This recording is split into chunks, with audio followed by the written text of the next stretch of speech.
ఈరోజు కాంగ్రెస్ పార్టీ ముఖ్యమంత్రితో సహా జూబ్లీ హిల్స్ ఎన్నికల ప్రచారంలో గెలుపు సాధించాలనే హైదరాబాద్ నడిబొడ్డున ఉన్న జూబ్లీ హిల్స్ ఎన్నికలే ప్రతిష్టాత్మకంగా తీసుకొని పనిచేస్తున్న క్రమంలో నిన్ననే ముఖ్యమంత్రి గారి సభ రోడ్ షో అయింది. దేశమంతా జూబ్లీ హిల్స్ వైపు హైదరాబాద్ వైపు చూస్తున్న క్రమంలో నిన్న రాత్రి తెల్లారుజామున ఒక దళిత మహిళ మీద అత్యాచారం జరిగింది. అది కూడా ఈ జూబ్లీ హిల్స్ మరి నియోజకవర్గానికి నడిబొడ్డున. నిన్న ఎక్కడైతే రెహమత్ నగర్లో సభ జరిగిందో అక్కడే కూతవేటు దూరంలో ఒక దళిత మహిళ మీద అత్యాచారం జరిగింది. తను కూడా ఈ హైదరాబాద్ మహానగరంలో కార్మికురాలుగా పనిచేస్తూ ఉంది. జిహెచ్ఎంసీ నుంచి కార్మికురాలుగా పనిచేస్తున్న మహిళ మీద అత్యాచారం జరిగింది. ఈ అత్యాచారాన్ని తీవ్రంగా ఖండిస్తూ ఉన్నాం. నిజంగా దురదృష్టం ఏంటి అని అంటే, ముఖ్యమంత్రి గారు చాలా పెద్ద పెద్ద మాటలు మాట్లాడుతున్నారు. ఈ రాష్ట్రంలో ఉండే మహిళల్ని కోటీశ్వరులను చేస్తాం, ప్రతి ఒక్కరిని మొత్తం జూబ్లీ హిల్స్ అభివృద్ధి అంతా మా భుజస్కంధాల మీద ఉంది అని చాలా గొప్ప గొప్ప బడాయి మాటలు మాట్లాడుతున్నాడు. నేను ముఖ్యమంత్రి గారిని ఇవాళ అసలు ఈ రాష్ట్రంలో మహిళలకు రక్షణ కరువు అయిన విషయాన్ని అదే పోలీస్ శాఖ కూడా నిర్వహిస్తున్న ముఖ్యమంత్రి గారు ఎవరైనా వారి దృష్టికి తీసుకెళ్ళినరా లేదా గమనించిండ్రా అని చెప్పి నేను ఈ సందర్భంగా ప్రశ్నిస్తూ ఉన్నాను.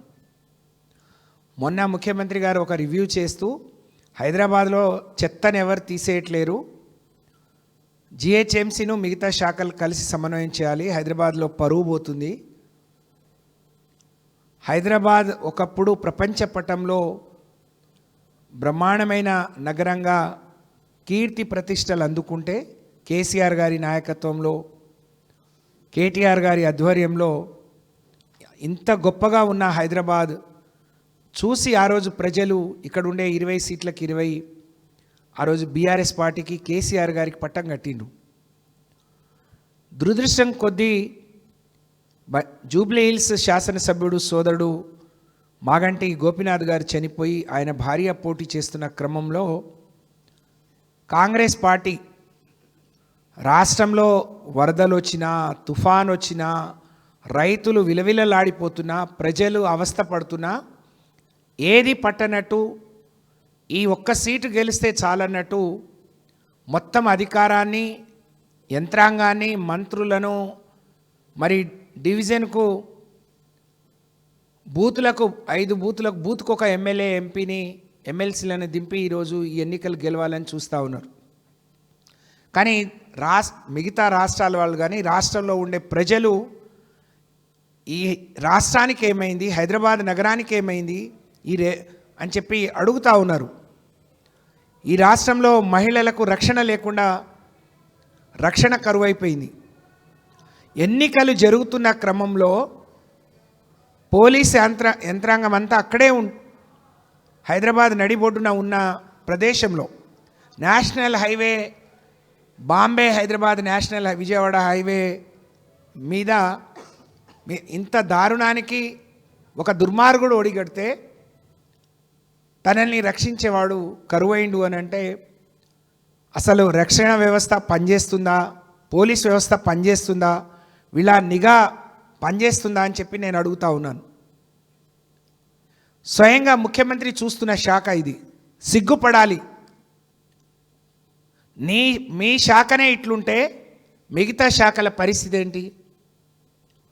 కేసీఆర్ గారు ఉన్నప్పుడు ఈ రాష్ట్రంలో ఉండే మహిళల భద్రత విషయంలో, వాళ్ళ రక్షణ విషయంలో, వాళ్ళ పోషణ విషయంలో, వాళ్ళ గౌరవాన్ని పెంచే విషయంలో తీసుకున్న చర్యలు దేశానికి ఆదర్శంగా నిలిచాయి. ఒక షీ టీంని పెడితే అన్ని రాష్ట్రాలు వచ్చి దాన్ని ఒక కేస్ స్టడీగా చూశారు. ఒక ఆడపిల్ల సురక్షితంగా తను కాలేజీలకు పోవచ్చు, ఆఫీసులకు పోవచ్చు, తను పని చేసుకోవచ్చు, తో తనతో తల్లిదండ్రులు ఉండి పెద్దవాళ్ళు ఉండి అందుబాటులో ఉండి ఏ విధంగా తనని రక్షిస్తారో ఒకప్పుడు షీ టీం ఆ విధంగా పనిచేసింది. కాబట్టి దేశంలోని అనేక రాష్ట్రాలు దాన్ని కాపీ కొట్టి వాళ్ళ రాష్ట్రంలో కూడా పెట్టుకున్నాయి. లేదా ఒక మహిళకు ఏదైనా ఆపద వస్తే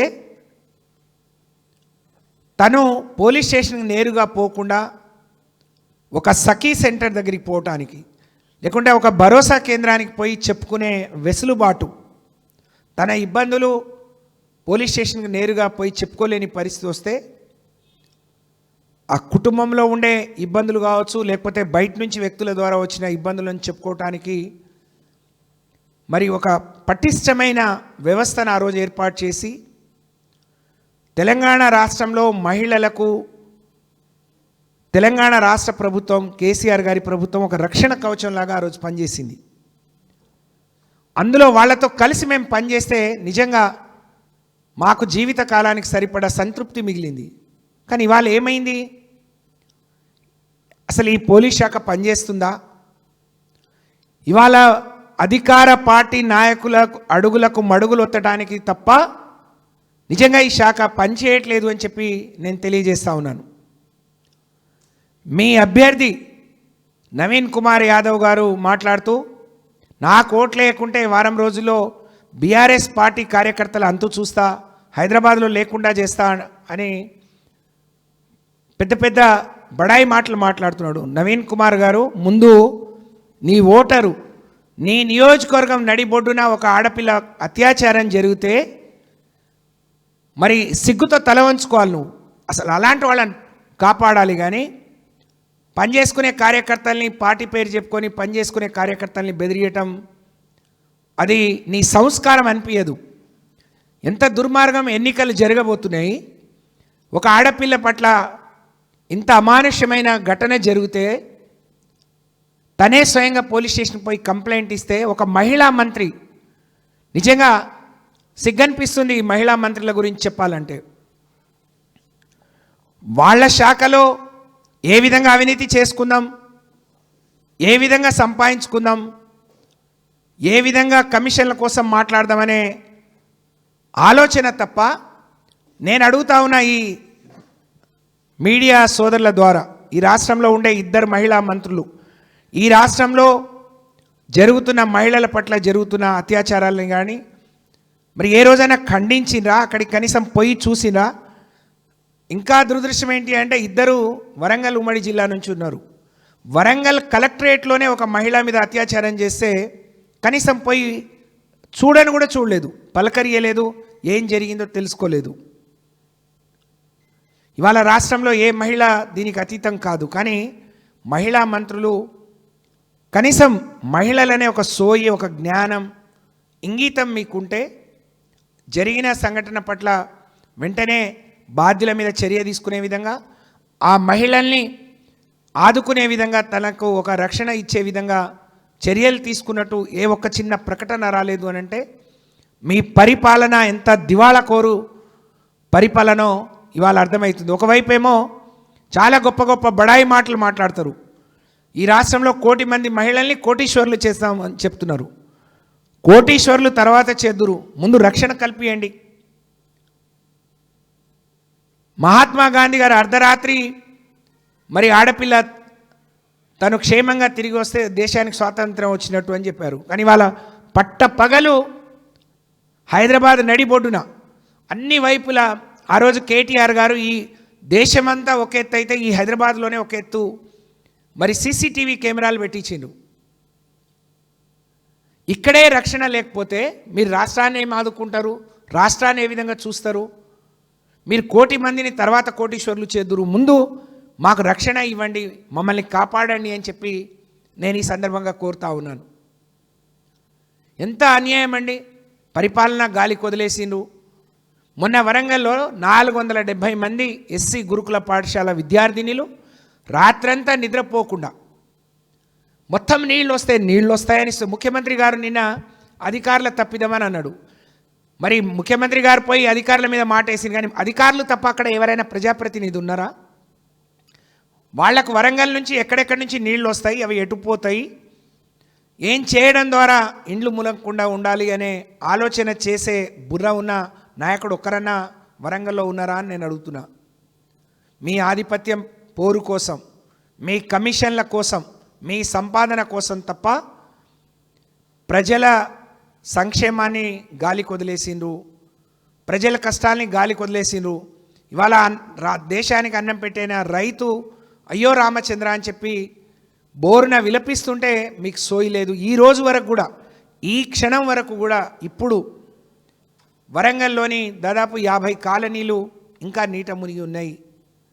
మరి ఇంతకంటే దరిద్రం రేవంత్ రెడ్డి పాలనలో ఇంకోటి ఉండదు అని చెప్పి నేను తెలియజేస్తా ఉన్నాను.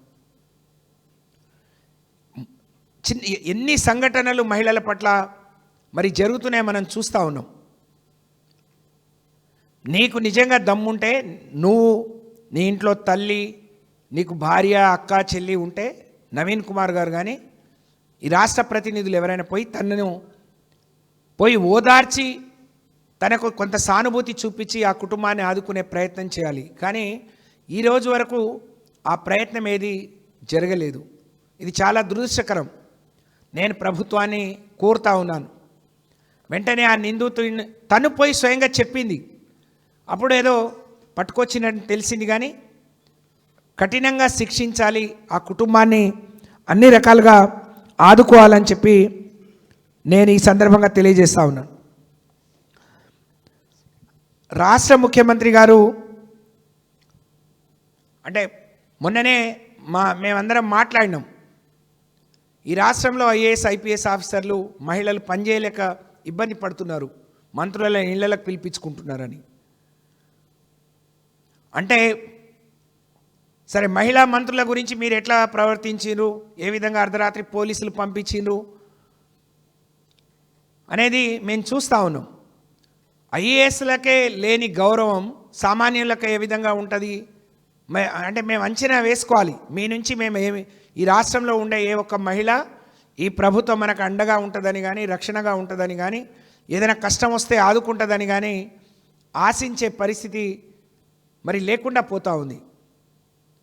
మీ ఇంట్లో ఆడవాళ్ళు ఉన్నారు, పాపం ఆ సునీత ఏడుస్తుంటే దాన్ని రాజకీయం చేసిండ్రు, కావాలని ఏడిపిస్తున్నారని.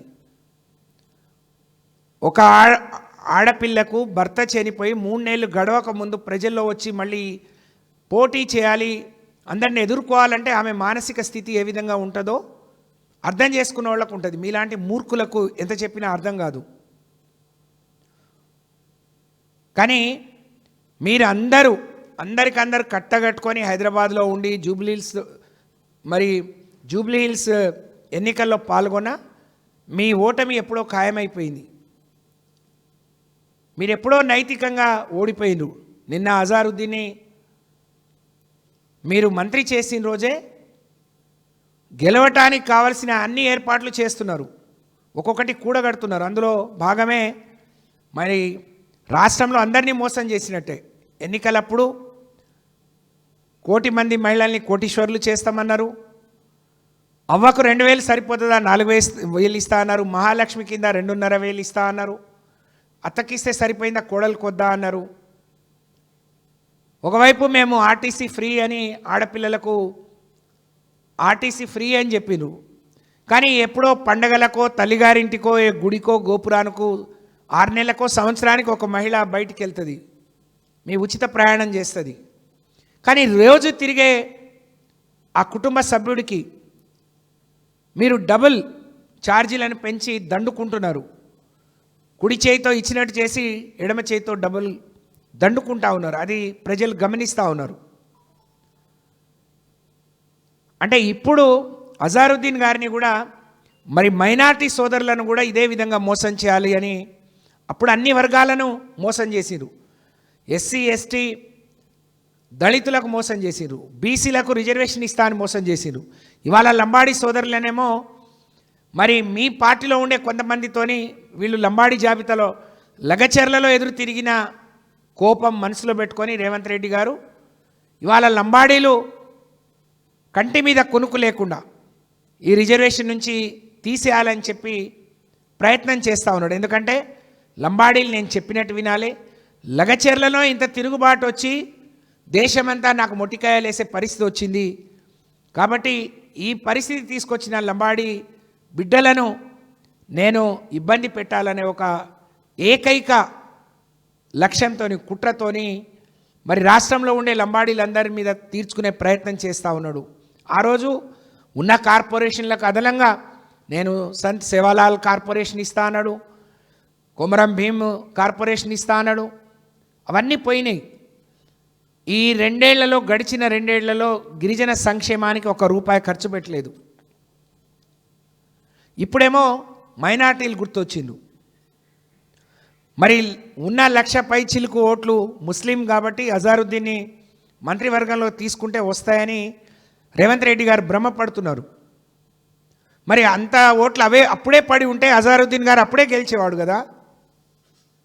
ఆయనకే పడని ఓట్లు ఆయన చెప్తే ఇంకోళ్లకు మరి పడతాయని అంటే అది మీ భ్రమ తప్ప ఇంకోటి కాదు. రేవంత్ రెడ్డి గారు అది గుర్తుపెట్టుకోవాలి.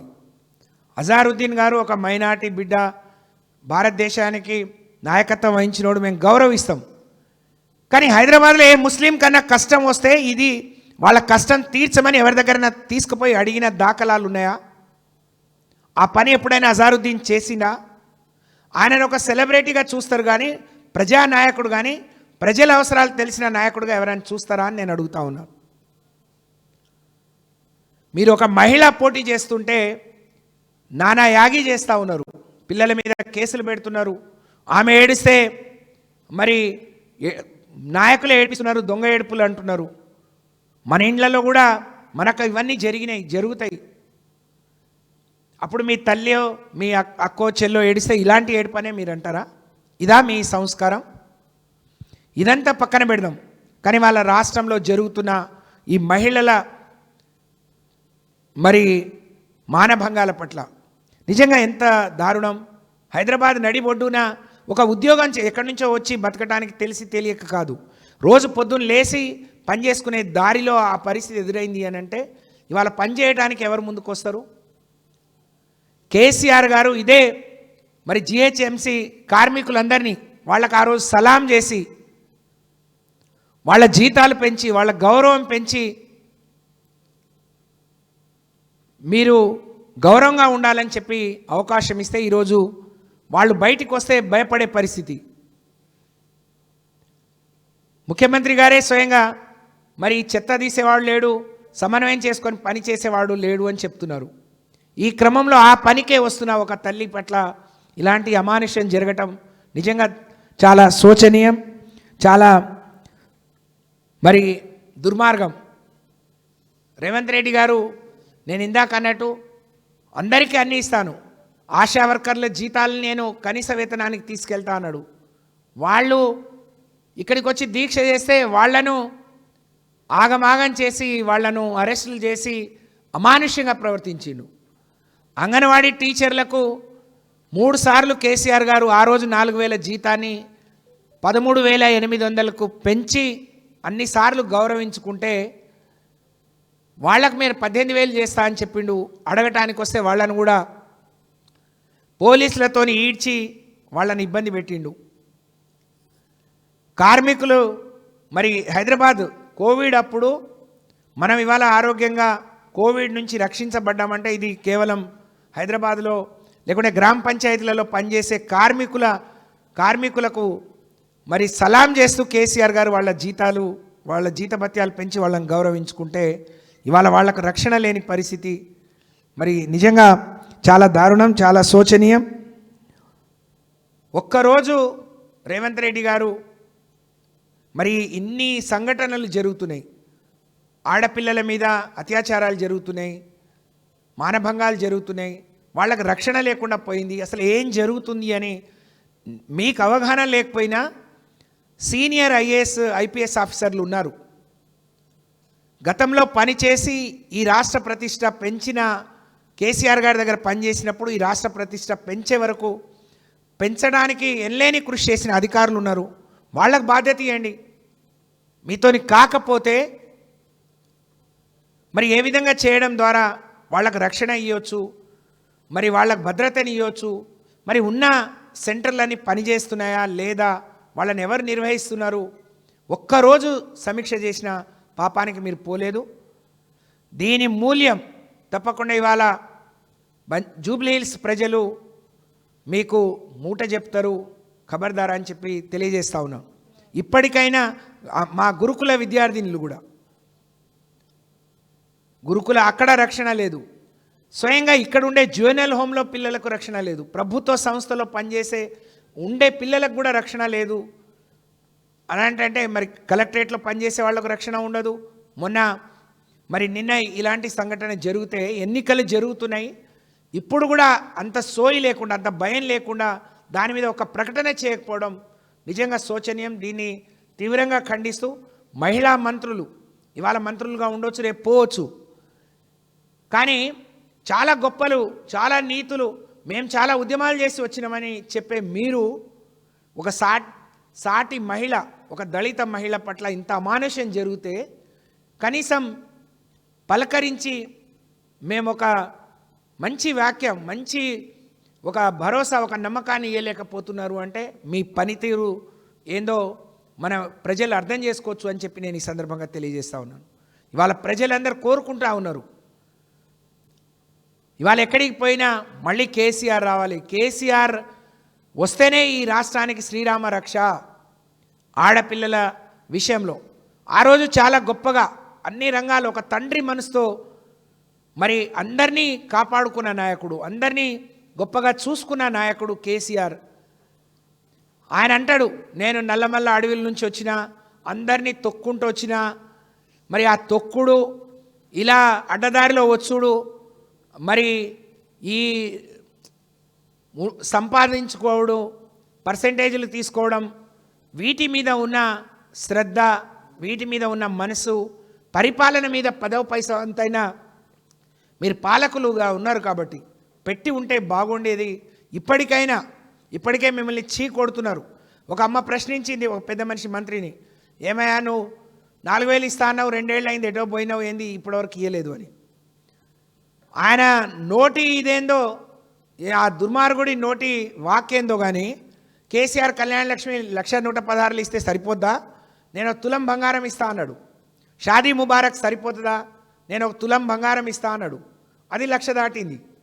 కానీ ఏ ఒక్క ఆడపిల్ల పెళ్ళికి ఇప్పుడు 1 తులం బంగారం ఇయ్యలే. నీ బంగారం నీ నుంచి ఇప్పుడు ఆశించట్లేం, నువ్వేదో ఇస్తావు మాకేదో ఒరగబెడతావనే ఆశ లేదు. కానీ ఉన్న వ్యవస్థను పటిష్టంగా చేసుకొని దాని ద్వారా ఈ రాష్ట్రంలో ఉండే మహిళల రక్షణ పట్ల, భద్రత పట్ల, వాళ్ళ పోషణ పట్ల, వాళ్ళ గౌరవం పెంచే విధంగా రోజు రోజుకు తెలంగాణ, హైదరాబాద్ మరి గౌరవం దిగజారిపోయే విధంగా ప్రవర్తించకుండా కనీసం మనసు పెట్టి మరి హైదరాబాద్లో, తెలంగాణలో ఉన్న వ్యవస్థను కొంచెం పటిష్టం చేసి మహిళల విషయంలో తగు చర్యలు తీసుకోవాలి. ఒక దళిత మహిళ, ఒక గిరిజన మహిళ ఏదైనా ఇట్లాంటి అత్యాచారానికి గురి అయితే, ఏదైనా మరి ఇబ్బంది అయితే తనల్ని తక్షణం ఆదుకోవటానికి ఆ శాఖల నుంచి డబ్బులు ఇస్తారు. అది కూడా చేయట్లేరు. ఇవాళ ఫీ రీఎంబర్స్మెంట్ 3 ఏళ్ల తర్వాత, 2 ఏళ్ల తర్వాత చేసి దాన్ని ఏదో గొప్పగా ఆదేశాలు ఇచ్చిండ్రు, ఏదో ఘనకార్యం చేసినట్టు. అంటే చిన్న చిన్న బిల్లులు ఇస్తే, చిన్న చిన్న పనులు చేస్తే, చిన్న చిన్నవి మీరు మరి ఒకవైపు మరి ఎకనామిక్ సపోర్ట్ స్కీమ్స్ ఇచ్చిన, బెస్ట్ అవైలబుల్ స్కీమ్ డబ్బులు ఇచ్చిన, ఫీ రీఎంబర్స్మెంట్ ఇచ్చిన మీకు కమిషన్లు రావు. కాబట్టి వాటిని ఇవ్వరు. మీకు కమిషన్లు ఇచ్చే ప్రాజెక్టులు, దాని ద్వారా వల్ల వచ్చే పర్సెంటేజ్లకు ఉన్న ప్రాముఖ్యత కానీ, దాని మీద ఉన్న శ్రద్ధ, ప్రేమ కానీ, ఈ పిల్లలకు అన్నం పెట్టే ఏ విషయం మీద, మధ్యాహ్నం మిడ్ డే మీల్కు పైసలు ఇయ్యరు, లేకపోతే బెస్ట్ అవైలబుల్ స్కీమ్లో చదువుకున్న పిల్లలు, అన్ని స్కూల్ పిల్లలు వచ్చి ధర్నా చేస్తే వాళ్ళని పట్టించుకోరు. మీరు ఒప్పుకున్న అంగన్వాడీ టీచర్ల జీతాలు పెంచరు, ఆయా ఆశా వర్కర్ల జీతాలు పెంచరు. మొన్నటి వరకు ట్రైబల్ వెల్ఫేర్ స్కూల్లో డైలీ వేజెస్ మీద పనిచేస్తున్న వాళ్ళకు కూడా ఉన్న జీతాలు ఇవ్వకపోతే, పెంచకపోతే పెంచకపోయారు, ఉన్నవి కూడా సక్రమంగా రావట్లేరని వాళ్ళు మరి ధర్నాలు చేస్తుంటే, దీక్షలు చేస్తుంటే పిల్లలు వండుకొని తినే పరిస్థితి. ఇంత దుర్భరమైన పాలన, ఇంత దరిద్రపు గొట్టు పాలన మనం ఎప్పుడు చూసి ఉండం. ఇన్నేళ్ల రాజకీయ జీవితంలో ఇది ఒక రేవంత్ రెడ్డి గారికి, కాంగ్రెస్కే చెల్లింది. కాబట్టి ప్రజలందరూ ఆలోచిస్తూ ఉన్నారు, మళ్ళీ మంచి రోజులు రావాలంటే కేసీఆర్ రావాలి. ఇది అందరికీ కేసీఆర్ గారి పాలనే శ్రీరామ రక్ష అని అందరు చూస్తున్న క్రమంలో మరి నిన్నటి సంఘటనను తీవ్రంగా ఖండిస్తూ గర్హిస్తూ మరి బాధ్యుల మీద చర్య తీసుకోవాలి, ఆ కుటుంబాన్ని అన్ని రకాలుగా ఆదుకోవాలని చెప్పి మేము కూడా మా బీఆర్ఎస్ పార్టీ ఒక మహిళా టీం తన దగ్గరికి వెళ్దాం. ఈ ఉన్న పరిస్థితిలో మేము వెళ్తే దాన్ని ఇంకేం చేస్తారు అని తన ఇది కూడా బయటికి రావద్దు అని ఆలోచించాం. కానీ ప్రభుత్వం చేయదలుచుకుంటే అన్నీ చేయొచ్చు. మీరు కనీసం మానవత్వంగా అన్న ప్రభుత్వం నుంచి తనకు బాధ్యతగా హక్కుగా ఆ డిపార్ట్మెంట్ నుంచి సోషల్ వెల్ఫేర్ నుంచి వచ్చే మరి ఆర్థిక సాయం అన్న ఆ కుటుంబానికి చేసి ఆదుకోవాలని చెప్పి నేను డిమాండ్ చేస్తూ మరొకసారి మీ అందరికి కూడా ధన్యవాదాలు తెలియజేస్తూ సెలవు. సుమిత్ర గారు.